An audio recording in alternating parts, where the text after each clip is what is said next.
गुरुपौर्णिमेच्या हार्दिक शुभेच्छा तुम्हाला. हरे बोल, हरे कृष्णा। Thank you. चलिए शुरू करते हैं। ओम नमो भगवते वासुदेवाय। ओम भगवते भगवते वासुदेवाय। वासुदेवाय. ओम नमो भगवते वासुदेवाय। ओम नमो ओम नमो भगवते भगवते वासुदेवाय। वासुदेवाय. ओम नमो भगवते वासुदेवाय वासुदेवाय। ओम नमो ओम नमो भगवते भगवते वासुदेवाय। ओम ओम वासुदेवाय. नमो भगवते अज्ञानतिमिरन्धस्य ज्ञानाञ्जनशलाकया चक्षुरोन्मिलितं येन तस्मै श्रीगुरुवे नमः। नमो विष्णुपादाय कृष्णप्रेष्ठाय भूतले श्रीमते नमः। भक्तिवेदान्त स्वामिनिति नामिने।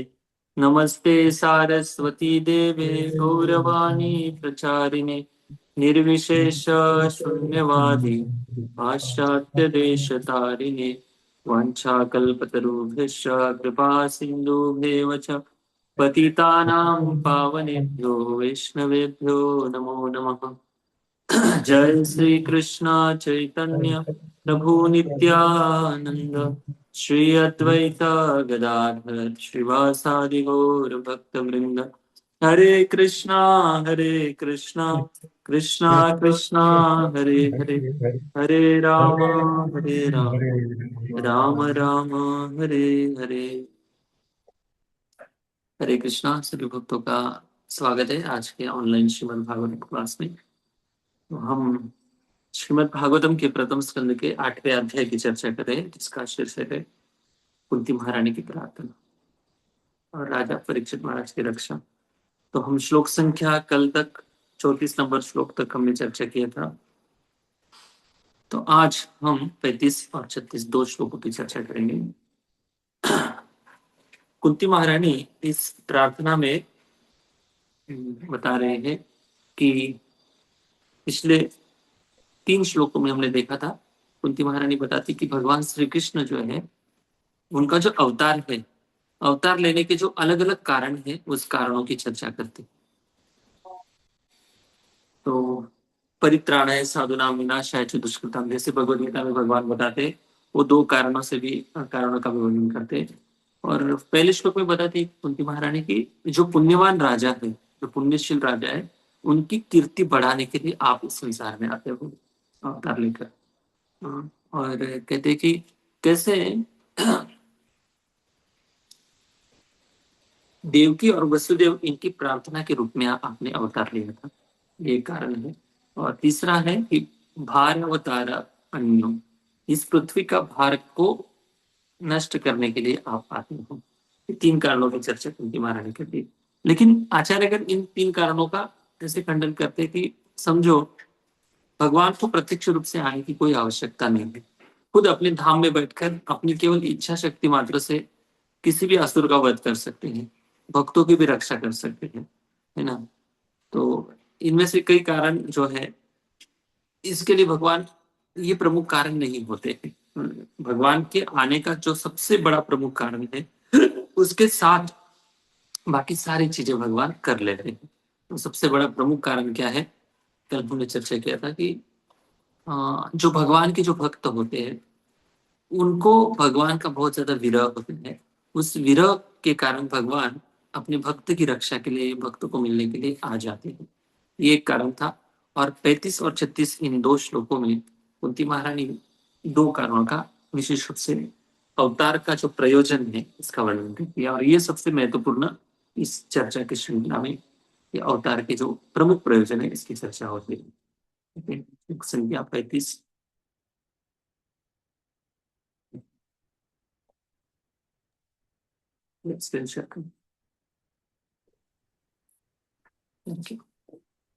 भवेस्मिन् क्लिश्यमानानाम् भवेऽस्मिन् क्लिश्यमानानाम् अविद्या कामकर्मभिः अविद्या अविद्या काम कर्मभिः कामकर्मभिः श्रवणस्मरणार्हाणि श्रवणस्मरणार्हाणि श्रवणास्मरणानि करिष्यन्नीति केचन। करिष्यन्ति करिष्यन्ति केचन। केचन। हाँ देखिए, भवे अस्मिन् क्लिश्यमानानाम, ये जो अवतार का जो प्रयोजन है कुंती महारानी बताते कि भवे अस्मिन् क्लिश्यमाना, भव मतलब ये भौतिक संसार, भव शब्द का अर्थ है कि जैसे भोरा होता है ना, गोल गोल घूमता है, उसी के संबंधित भव शब्द है। भव मतलब बार बार घूमना, जैसे घूम रहे बार बार, भव मतलब चक्र के समान भव शब्द का प्रयोग यहाँ पर किया गया है। कौन सा चक्र घूम रहा है बार बार? जन्म मृत्यु जरा और व्याधि का चक्र बार बार घूम रहा है। तो हर जीव के पीछे चक्र लगा है, यह जीव इस चक्र में आता है, दोनों समझ लो। भवे अस्मिन, अस्मिन मतलब इस संसार में, ये जो जीवात्मा भवे अस्मिन चक्र में घूम रहा है। क्लिश्य मानाना, और कैसे? केवल घूम नहीं रहा है बल्कि क्लिश्य मानाना मतलब कष्ट भी भोग रहा है, बहुत ज्यादा कष्ट का सामना उसको करना पड़ रहा है। भवे अस्मिन क्लिश्य मानाना, अभी कौन से कष्ट का सामना कर रहा है जीव इस संसार में? इस संसार में क्लेश जो है विशेषता जन्म मृत्यु जरा व्याधि, ये दुख के ये चार जो स्तंभ है, उसके साथ साथ आदि भौतिक, आदि दैविक, आदि आध्यात्मिक, इन तीन क्लेशों को भी जीवात्मा झेल रहा है। भवे अस्मिन क्लिश्यमाना नाम, क्यों क्लिश्यमाना नाम, क्यों क्लेश भोग रहा है? इसका अगले लाइन में, अगले शब्द में बताया गया है कि इन कारणों से क्लेश भोग रहा है। अविद्या काम कर्म, अविद्या मतलब अज्ञान, अज्ञान के कारण, अविद्या माया का एक जाल है अविद्या, इस अविद्या के कारण जीवात्मा जो है इस संसार में कष्ट भोग रहा है। अभी अविद्या कैसे दिखाई देती है, कौन कैसे समझेंगे कि कोई व्यक्ति अविद्या में है? अविद्या का अर्थ सिंपल यही है कि हृदय में बहुत कामनाएं हैं, बहुत भौतिक डिजायर है, बहुत ज्यादा लोभी है, कोई व्यक्ति बहुत ज्यादा कपटी होते हैं, खुद के स्वार्थ पूर्ति के लिए व्यक्ति कुछ भी करने की तैयार रहता है। तो ये जो स्वाभाविक प्रवृत्ति है कि अनियंत्रित रूप से सारी इंद्रियों का आहार करना, क्रोध, ईर्ष्या, द्वेष, अहंकार, ये चीजें जहां पर ज्यादा मात्रा में दिखाई देती है, उतना समझना है कि वो व्यक्ति अविद्या में ज्यादा है। तो ये अविद्या जो है अज्ञान का एक बहुत बड़ा लक्षण, और इस अविद्या का जो जाल है, इससे निकलना मतलब बहुत डिफिकल्ट है जीवात्मा के लिए। उसको समझ में ही नहीं आता कि हम अविद्या में हैं। ये अविद्या का जो जाल है, इसको निकालने के लिए विशेषता पहले तो गुरु इसको तोड़ेंगे उपदेशों से, एक डिसिप्लिन लाइफ से, तब जाकर वो व्यक्ति अविद्या से धीरे धीरे। और ये अविद्या जो है विशेष रूप से रजोगुण के प्रभाव से ज्यादा बढ़ती है। जितने रजोगुणी लोगों के एसोसिएशन में रहेंगे, रजोगुणी खाएंगे, अलग अलग प्रकार के अनिर्बंध जो पदार्थ है खाते रहेंगे, तो उसके कारण भी अविद्या ज्यादा बढ़ती है। तो ये अविद्या एक पहला कारण है। दूसरा काम, काम मतलब बहुत ज्यादा भौतिक डिजायर की, किसी भी चीज की कामना जो है, भौतिक इच्छाओं के कारण जीवात्मा तकलीफ में पड़ा है। उसको लगता है कि ये इच्छा पूरी हो जाएगी तब मैं सुखी हो जाऊंगा, फिर उसके बाद वो इच्छा पूरी हो जाती, उसके बाद कुछ और इच्छा आती। मतलब भौतिक जगत में भौतिक सुख ऐसा है कि स्वीट राइस जो है बहुत अच्छा बना है, खाना है, लेकिन उसमें थोड़े थोड़े बारीक बीच बीच में कंकड़ भी आ जाते, ऐसा है। मतलब पूरी तरह से वो व्यक्ति सुख तो चाहता है, निरंतर रूप से सुख में निवास करूं, आनंद में रहूं, लेकिन वो नहीं रह पाता है, क्योंकि ये मटेरियल वर्ल्ड ही ऐसा बनाया गया है। इसमें कितना भी कुछ भी प्रयास कर ले, वैसी उसी परिस्थिति के माध्यम से ही उसको सुख का अनुभव करना पड़ेगा। मतलब सुख के साथ दुख भी जोड़ा गया। तो ऐसे एक कामना जो तृप्ति है, इसके कारण भी जीवात्मा दुखी है। और कर्म भी का अर्थ है सकाम कर्म करने के कारण। काम, सकाम, किसी भी चीज को करने से पहले उसके पीछे कामना जुड़ी हुई है, और ये विशेष रूप से आध्यात्मिक दृष्टि से बताया जा रहा है। मतलब सकाम मतलब किसी भी उपासना आराधना हो, तपस्या हो, ये सब करने के पीछे का रीजन, प्रमुख कारण यही है कि उसको कुछ ना कुछ फल प्राप्ति चाहिए। अभी फल प्राप्ति अगर हो भी जाती है, कुछ चीजें मिल भी जाती है, मिलने के बाद देवता क्या होता है, देवता क्या करते हैं, काम कर्म भी, अगर कामना तृप्ति हो भी जाती है तो उसको सद्बुद्धि नहीं देते, उसको वरदान दे देते हैं। सद्बुद्धि ज्ञान से ही मिलती है, विवेक से ही मिलती है, और वे विवेक गुरु के पास मिलता है। तो भविष्य में क्लिश्यमाना नाम, इस भौतिक संसार में क्लेश भोग रहे सारे जीव, अविद्या, काम और कर्म भी, ये तीन कारण हैं दुख के। और इस कारण से अविद्या, काम और कर्म भी, इस मानसिकता के कारण भी लोग अगर भक्ति में आ भी जाते हैं तो भी वो भक्ति में स्थिर नहीं रह पाते, क्योंकि मन जो होता है बार बार अविद्या में चला जाता है, काम में चला जाता है, और भौतिक विषयों में मन चला जाता है।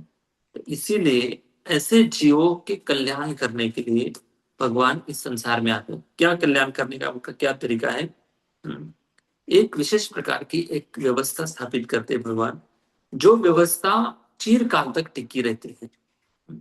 ये सबसे बड़ा प्रमुख कारण है भगवान का अवतार का।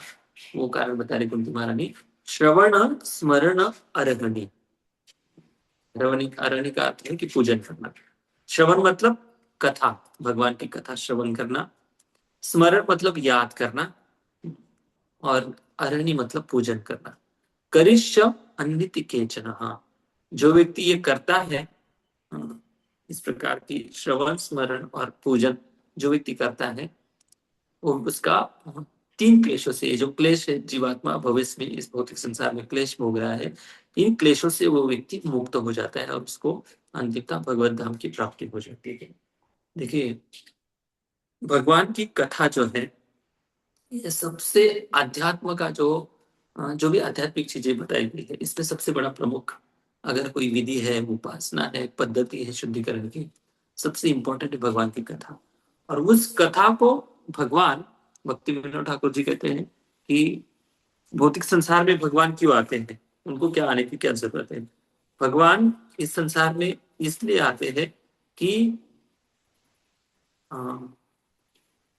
लीला कोई दो सुविस्तार जीवेर कारणे असिया प्रपंचे। इन जीवों के कारण भगवान असिया प्रपंच है, इस प्रपंच में आते हैं, मतलब भगवान इस संसार में आते हैं और जीवात्माओं को अपनी तरफ आकर्षित करते हैं। भगवान की लीला इतनी मधुर है, इतनी सुंदर है।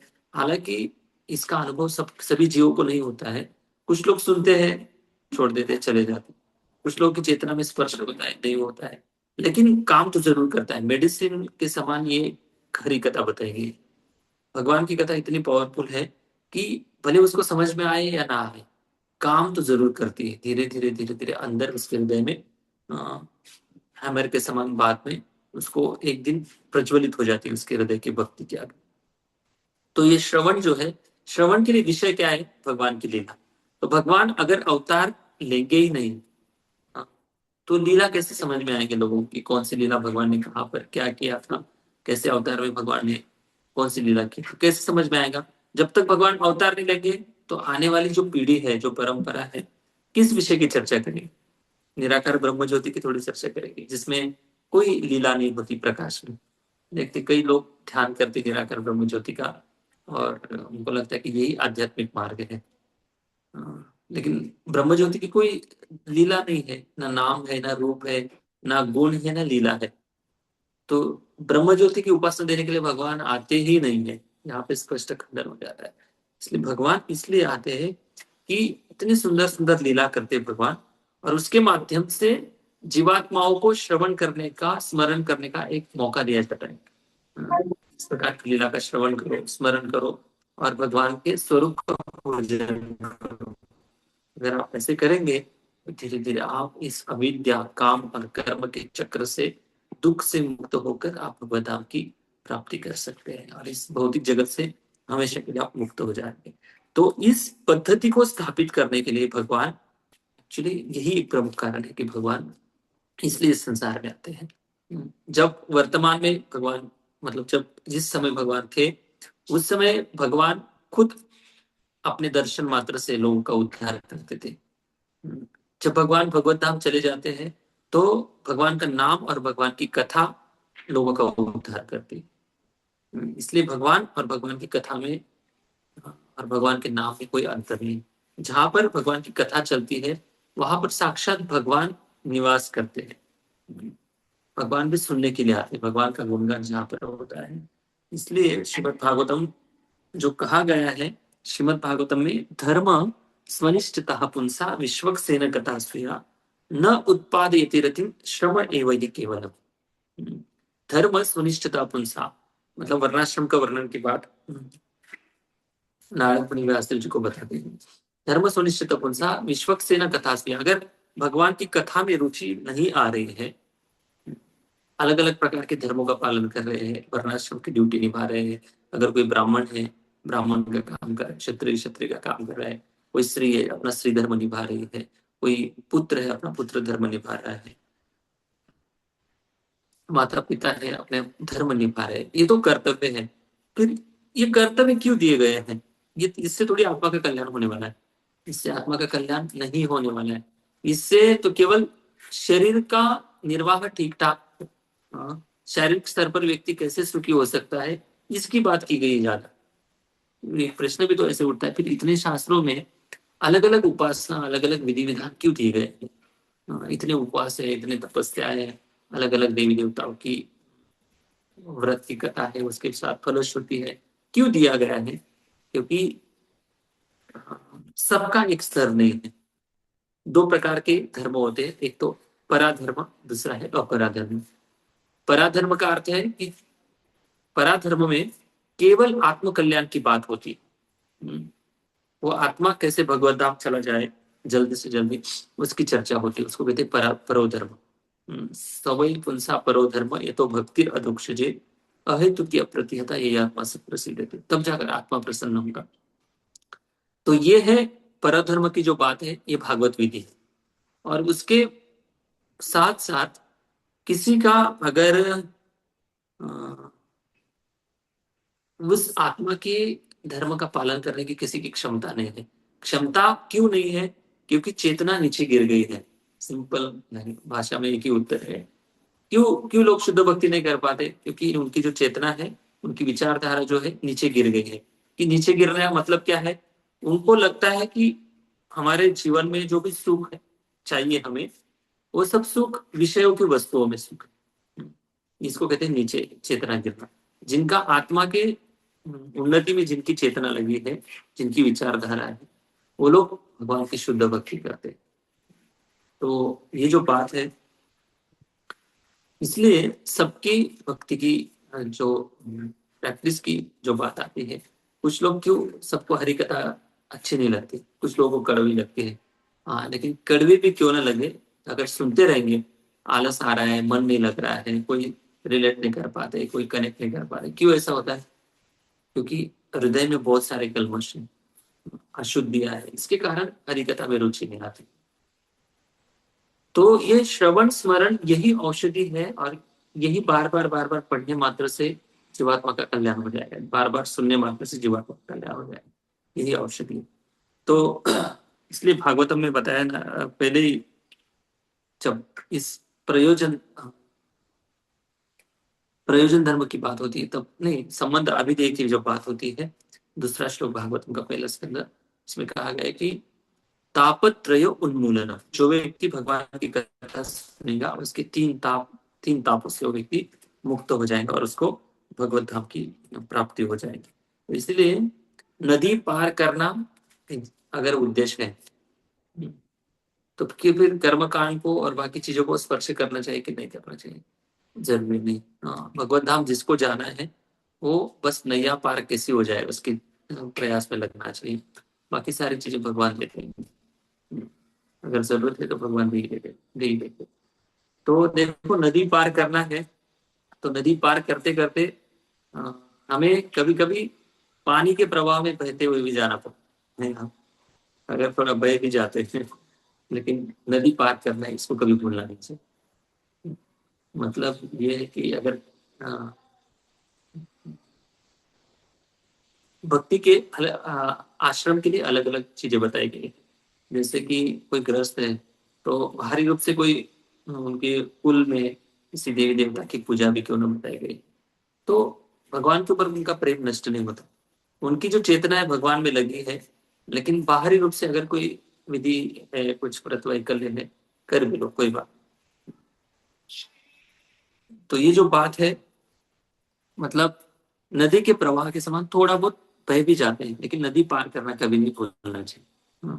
और बहना मतलब क्या है कि कभी कभी अगर लग रहा है कुल परंपरा में किसी देवी देवता की उपासना, थोड़ा बहुत कर भी सकते हैं, ऐसा कुछ नहीं। इससे कोई अपनी शुद्ध भक्ति की हानि नहीं होगी। इसमें गृहस्थों के लिए ये बात बताई गई क्योंकि समाज में उनको रहना है, तो समाज में उनको एक आदर्श स्थापित भी करना है। इस आदर्श ऐसा होना चाहिए कि बाकी लोगों को भी आशा मिले कि हम भी भक्ति कर सकते हैं, लेकिन आंतरिक मन तो कृष्ण को दिया है। इस मन को कभी हम नहीं हटाना है भगवान से। तो इस कारण से भगवान आते हैं कुंती महारानी बता रही जी, प्रभु तात्पर्य पूरी।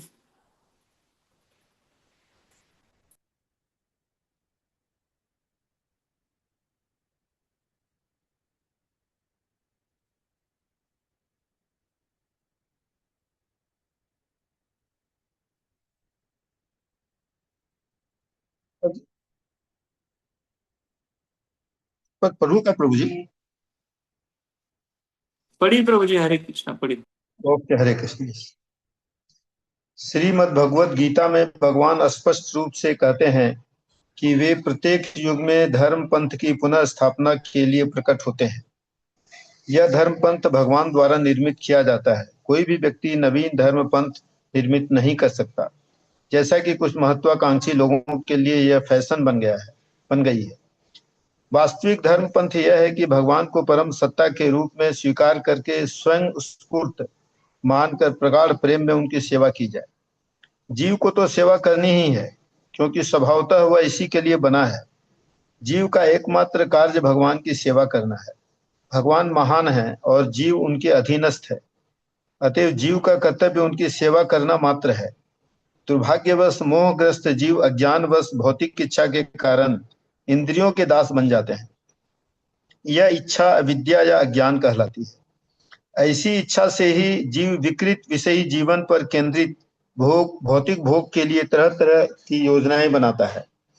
अतएव जीव परमेश्वर की अध्यक्षता में विभिन्न लोकों में विभिन्न शरीरों में देहांतर करते हुए जन्म मृत्यु के चक्र में फंस जाता है। अतएव जब तक कोई इस अविद्या की परिधि से बाहर नहीं निकल लेता, तब तक वह जीवन के त्रिविध तापों से मुक्त नहीं हो सकता। यही प्रकृति का नियम है। फिर भी भगवान कष्ट भोगने वाले जीवों पर अपनी अहेतुकी कृपा बस उनके समक्ष प्रकट होकर श्रवण कीर्तन स्मरण पूजन स्तवन आत्मनिवेदन तथा शरणागति से युक्त भक्ति के सिद्धांतों को जागृत करते हैं। क्योंकि वे कष्ट भोग रहे जीवों पर इतने अधिक कृपालु हैं कि जीव जितनी आशा भी नहीं रखते। उपर्युक्त में से सारी विधियों या किसी एक विधि को ग्रहण करने से बद्ध जीव अविद्या के बंधन से छूटकर बहिरंगा शक्ति के द्वारा भरमाए गए समस्त भौतिक कष्टों से मुक्त हो जाता है। जीवों पर इस प्रकार की कृपा भगवान श्री चैतन्य महाप्रभु के रूप में भगवान द्वारा प्रदान की गई है। हरे कृष्ण। तो भगवान इसलिए आते हैं, ये बात रूपा जी बता रहे हैं कि भक्ति की जो 9 विधियां हैं, श्रवणम कीर्तनम विष्णु स्मरणम पारिस्ते वंदनम अर्चनम वंदनम दासन साख्यम आत्मनिवेदनम, ये जो 9 विधा भक्ति है, इसको स्थापित करने के लिए भगवान आते हैं, और यही एकमात्र उनके अवतार का प्रयोजन है, और कोई अवतार का प्रयोजन नहीं है। तो ये सबसे इंपॉर्टेंट बात जो है कुंती महारानी बता रहे कि भगवान अलग अलग कारण से आते हैं, ये अन्य लोगों का मत है, लेकिन वास्तविक रूप से वो श्रवण विधि जो है, स्मरण विधि जो है, इसको समझाने के लिए, इसको स्थापित करने के लिए स्वयं भगवान आते हैं। ठीक है, ये भगवान का अवतार का जो प्रमुख कारण है। ओके, हरे कृष्णा। क्या करेंगे आज? एक सेकंड।